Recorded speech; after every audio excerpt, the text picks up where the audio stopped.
What's good with you folks? This is Poet Davis coming to you with the truth. This is I Need a Mic podcast where I will be discussing mental health struggles I battle with just like you.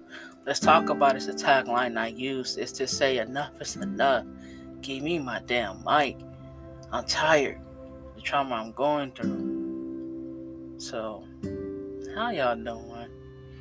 I hope everybody's still out there staying hydrated and still doing the best they can to keep themselves safe and as well as their pets and their children and everybody else. It's today. Let me just get right into it, y'all. I would like to dedicate this episode to three people who mean a lot to me. Means so much to me. My middle sister, her birthday was on the 25th. My younger sister, who had passed away from suicide, her birthday is today. And my dad, who raised me, he had passed away on 28th of June. Man.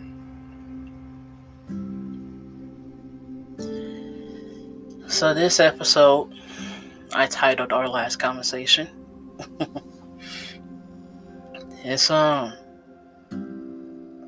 gonna be discussing grief and just ups and downs that I had overcome and dealt with grief. So I'm gonna share y'all with this free write I wrote. It. I don't have a title. It doesn't have a title. It's just something I just felt heavy upon myself just to let out. And then I'll get up into the episode. Fuck you, grief. You can suck up some hard sticks. You make me sick with your people come but never stay tricks. The next step is overcoming. Why God does this happen to me? Bring her back for one more conversation, please. Put my spirit in that time machine. I have so many who are important to me. I should have fixed her instead of chasing some lame tail. Them romantic relationships seems to fail when no one is worth it to truly heal. I'll leave them temporarily clicks alone in their place. Just one more day to hear her voice. Just more moments to see my sister's face. So,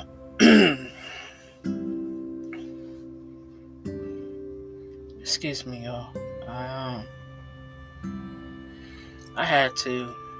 I really needed to get that off my chest. Grief is one hell of an emotion. I don't or may not understand why it is the way it is. I do understand there's gonna be some sadness, anger, regret, resentment, excuse me, and confusion. Everybody tells you to keep your head up, stay strong, believe things in faith. But no one is around to help you with what the next step is mentally and emotionally. I do understand the boundaries and space stage. I can't say there are no books on grief and the elements, but I can say not everyone is able to really teach how to defeat grief. So grief is something only you can really go through versus on your own or with loved ones. It really does It really does. It really does, like, drain you, like mentally, emotionally, and physically.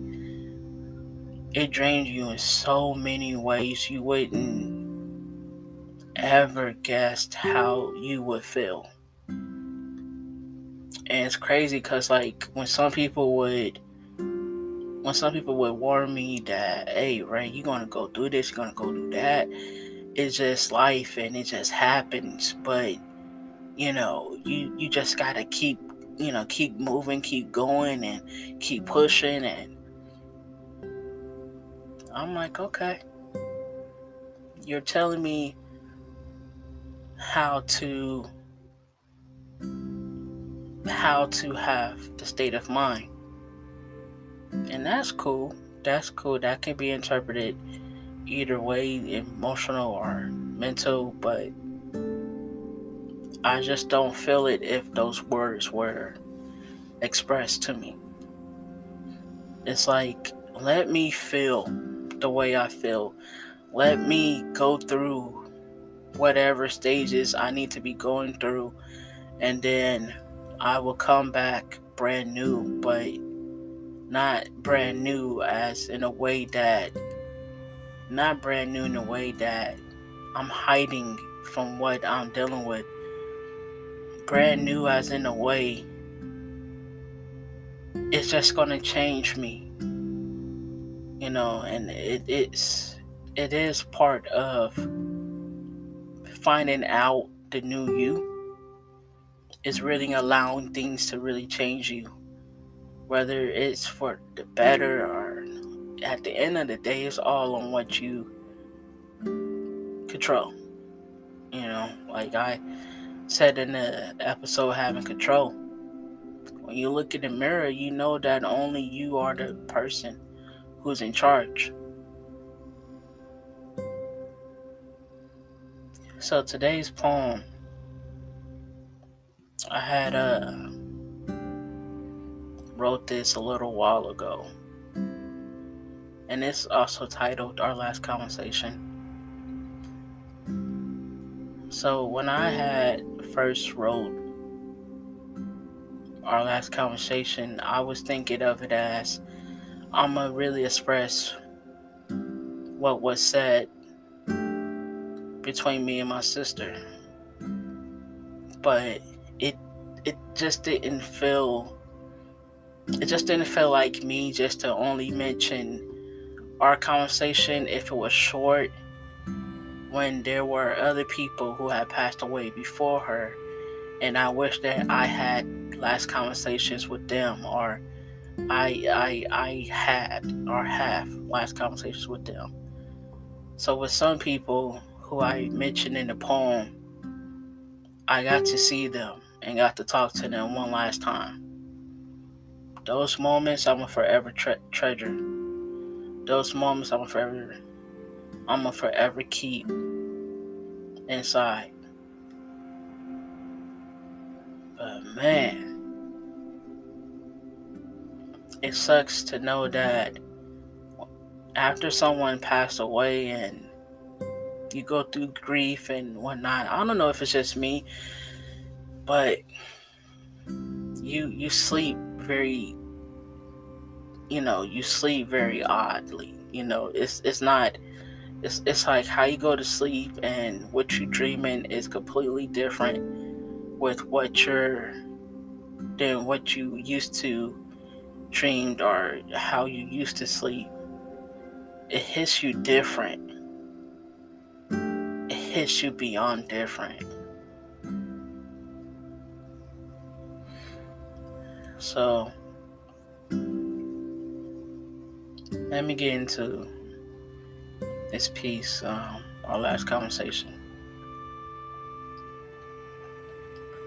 It burns my eyes when I shed a tear. When I get a cold breeze on my neck, I think one of you are near. The feelings looking for a partner have to disappear. I'll travel back in time, but it's not because I wish a queen was here. I'll go down my own path of memories I wish was here. Big Man will be my first stop. Damn, Dad. The shit I went through. Just hold me and make it all disappear. Keep your head up, baby. That's all I hear. Mama P will be my next stop. How can I help my brother's pain? Just stay near him. I wouldn't have never moved to Fairfield. That's very clear. Uncle Lynn, here we go. I stopped depending on people, like you said, Unc. I keep getting distracted. Your wisdom is like a drug. One shot of it, I can't get enough. Granny D used to see me as a baby. The last time I saw Granny D, she asked a question as if she couldn't remember me. Our last conversation is something I played back as a memory. No time travel would change that for me. My little nephew, Yanni, let's spit a little something. I'll learn from you, you learn from me. That fire, the fire we would have lit, is something I would have loved to see. This last conversation is something that broke me. I get asked a time travel question, and I said everything that made sense to me. You tend to forget everything that has happened to me. Think about it. After everyone I seen, my sister, I saved for last. That conversation broke the time machine.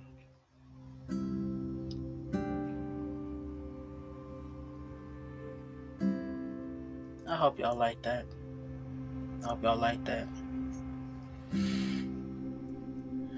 So, around last year, August of last year, I was in a therapy session.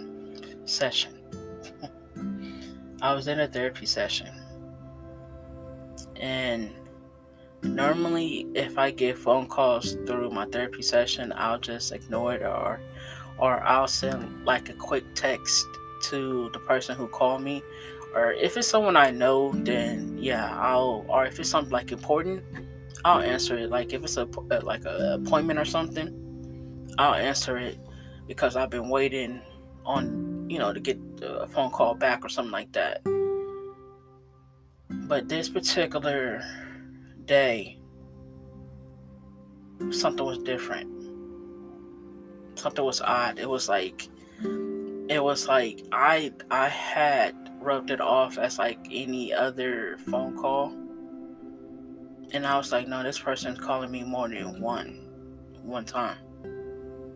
Let me pick up and see what it is. So as I'm telling my therapist, give me a minute just to answer this phone call real quick. So as I'm in my session and I answer the phone call, I get told that my sister had decided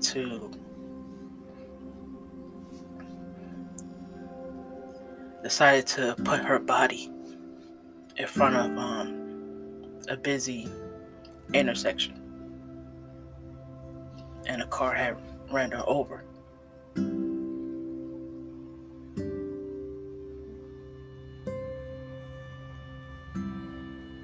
I had, of course, told the relative on the other end of the phone, let me finish therapy, I'm almost done. I had like maybe 10 minutes, 5 minutes left, and then I'll call you right back. So I mentioned to my therapist that I just got a phone call and it's not good. Let me figure out what's going on and let me take it from there. I told her what I was told. And so right then and there, she knew automatically. She knew straight up. As soon as you let me know what's going on, we're gonna schedule an appointment right away. we're gonna schedule the future appointment close to what was close to our last appointment.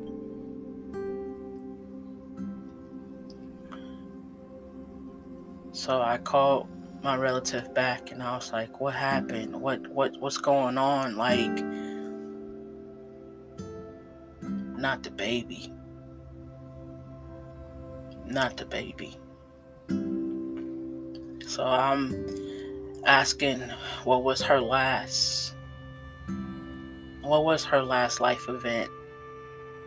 Like, was she going through some nonsense with her relationship? Was she going through nonsense with life? What was it like? Was it like how I don't? It was like I was just told that she's gone. She's gone, and I needed to prepare myself. And so, as I'm having more conversations, and I'm on loudspeaker with the family at this point. So everyone asked me, or I had mentioned, I had volunteered what was me and my sister's actual last conversation. So I don't remember what year it was, but I was going to JUCO. I was going back to JUCO, and I was on my way to hop on the bus to get to campus. And as I was getting ready to hop on the bus, or waiting on the bus, my sister had called me and she had asked me for some money. At that time, I couldn't give her anything because I was going through school, and the money that I had just spent on was towards a bill. And I was like, "I'm sorry, sis, I can't do it right now. I really have no money. Like, I'm on my way to school right now, and I don't know when I will be able to." I mean, if anything, you could, it's like I didn't say nothing like, "Can you wait till next month?" And nothing like that was expressed from her as well. It was more of a, "I need you to do this right now. Can you do this?" type of thing. And it's like, I can't just drop what it is I'm doing and help you if what I am giving is just barely enough for me to even go to school. So she hanged up. That was our last conversation. So after that, I I was telling everybody our last conversation, and one of the one of our one of our attempt or one of my attempt to build a relationship with her. I was in a relationship. I can't even call it a relationship. I was with someone. And this person had asked me or mentioned that, I should be hecka cool with my siblings.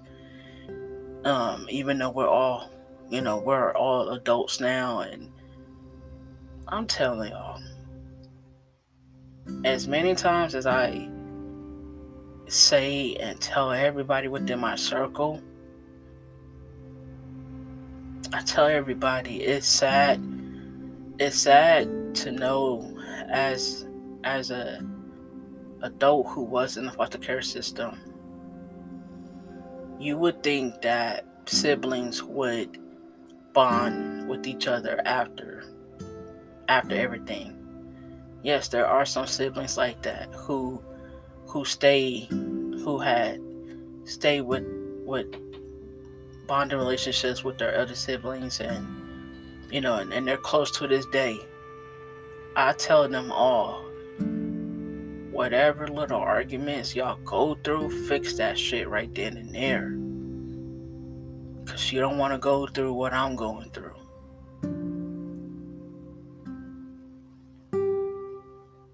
I remember on one of the episodes I had mentioned that I shouldn't be here.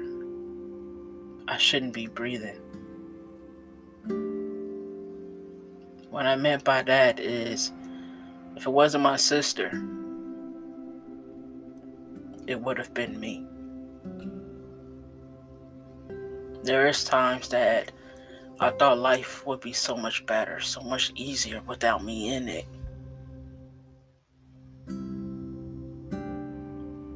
And then of course I get slapped with true hard facts with why I am meant to be here, why I'm still meant to be alive. And I snap out of it right away. But man, there were a couple close calls. So, when I had took the advice of the person who I was with at that time to call my sister and see how she was doing, I told the person I was with at that time that you about to witness something that I am trying to tell you. Don't wish upon me. Everybody wants to wish me good things with family members and family in general, and I tell people, my family,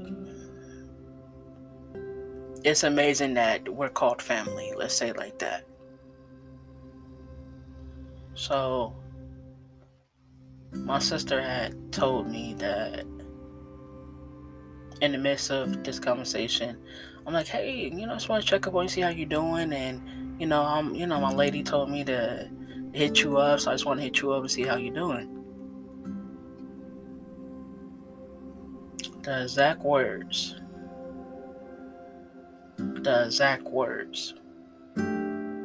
were, a bitch shouldn't have to tell you to hit up your sister.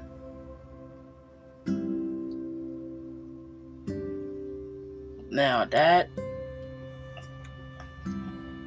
was very harsh and hard for me just to even understand. It's like, if there was ever anything you ever want to talk about, I always say, talk to me while you can.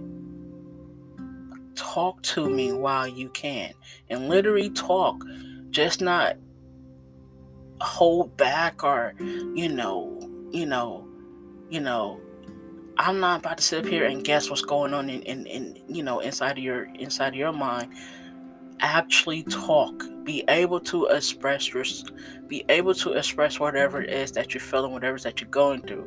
Because if I turn around and I said, okay, and I go on and I do whatever it is I do, I don't want to hear nothing off of. I don't want to hear something like, oh, you don't care how I feel, or you ain't trying to listen to what it is I'm feeling. I was just telling you to actually talk, and you couldn't talk. So I never understood, or I never got to ask that question, why did my sister say that? I just told her, don't call her that. The person I was with at the time, I told her, don't call her that. She is actually helping me more than my abusive relationship. Partially true.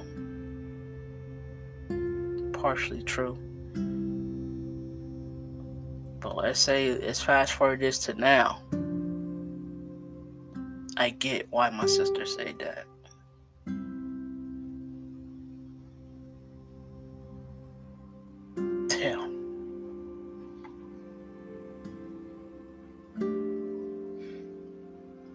if I didn't need it to leave, to grow, to be a better person, who knows what would have happened if I would have still stayed in an environment that wasn't helping me become a better person.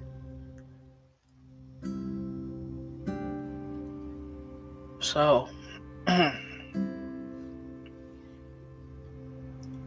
little after I'm told that my sister had passed away,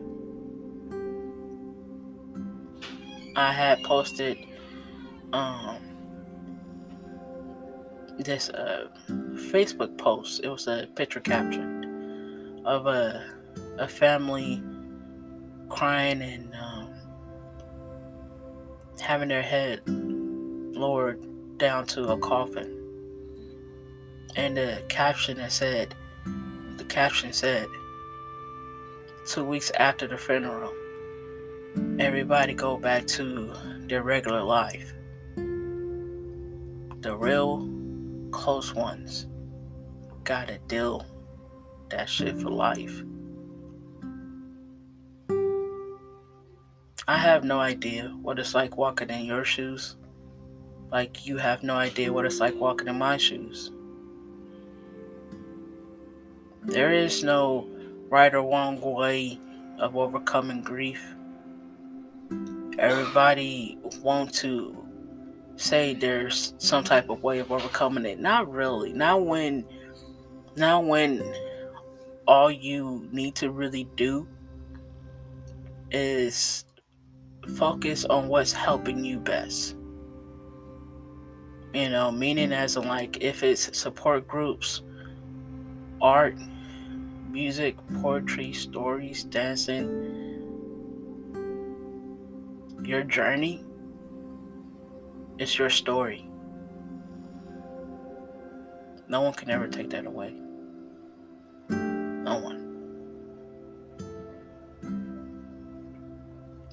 So let me close this out, y'all. Let me close this out. So I don't know who wrote this quote. Whoever did, thank you. During hardships, never lose the capacity to believe things will get better. Let me say that again. During hardship, never lose the capacity to believe things will get better.